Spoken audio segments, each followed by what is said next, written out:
आपने अपनी आवभगत से हमें सम्मानित किया है राजा हेरोदेस। और आपने मुझे अपनी उपस्थिति से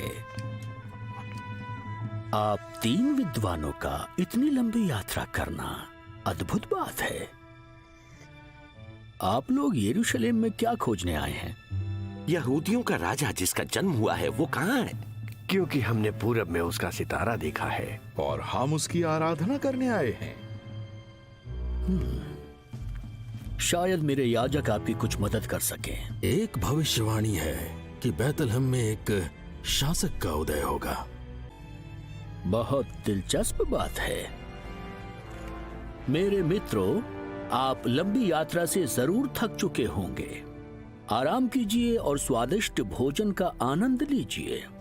फिर जाकर बालक का पता लगाइए। जब आपको उसका पता चल जाए तो मुझे आकर सूचित करिए ताकि मैं भी आकर उनकी आराधना कर सकूं।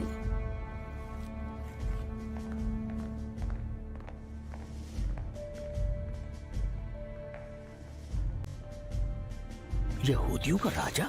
हरगिज़ नहीं।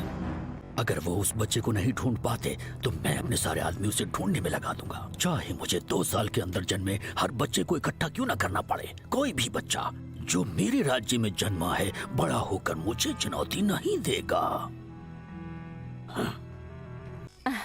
मेरे जीवन की सबसे बड़ी खुशी की खबर सबसे पहले मुझे एक स्वर्गदूत ने दी थी। अचानक ऐसी रोशनी चमकी जैसे मैंने पहले कभी नहीं देखी थी, जो सूरज से भी कहीं ज्यादा तेज थी।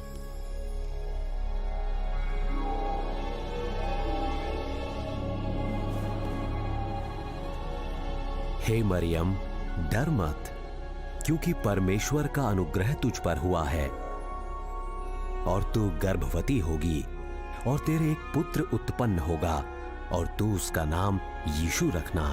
वो महान होगा और परम प्रधान का पुत्र कहलाएगा और प्रभु परमेश्वर उसके पिता दाऊद का सिंहासन उसको देगा। वो याकूब के घराने पर सदा राज्य करेगा और उसके राज्य का अंत न होगा। ये कैसे हो सकता है, क्योंकि मैं तो कुमारी हूँ। पवित्र आत्मा तुम पर उतरेगी और परम प्रधान की सामर्थ तुझ पर छाया करेगी, इसलिए वो पवित्र जो उत्पन्न होने वाला है परमेश्वर का पुत्र कहलाएगा।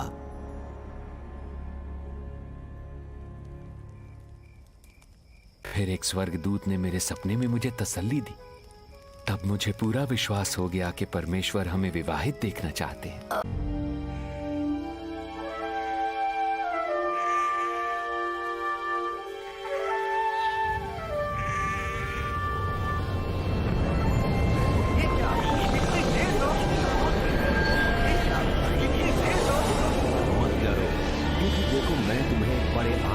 समाचार सुनाता हूँ जो सब लोगों के लिए होगा कि दाऊद के नगर में तुम्हारे लिए एक उद्धारकर्ता जन्मा है और वही मसीह प्रभु है।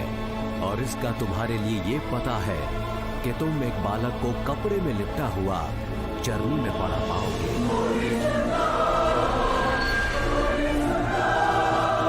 परमेश्वर की महिमा हो और पृथ्वी पर उन मनुष्यों से जिनसे वो प्रसन्न है शांति हो।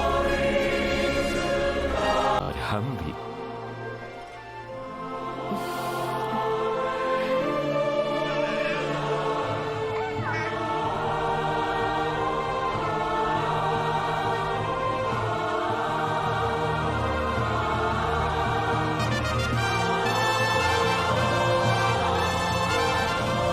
यीशु पैदा हो गया है, आओ हम उसकी आराधना करें।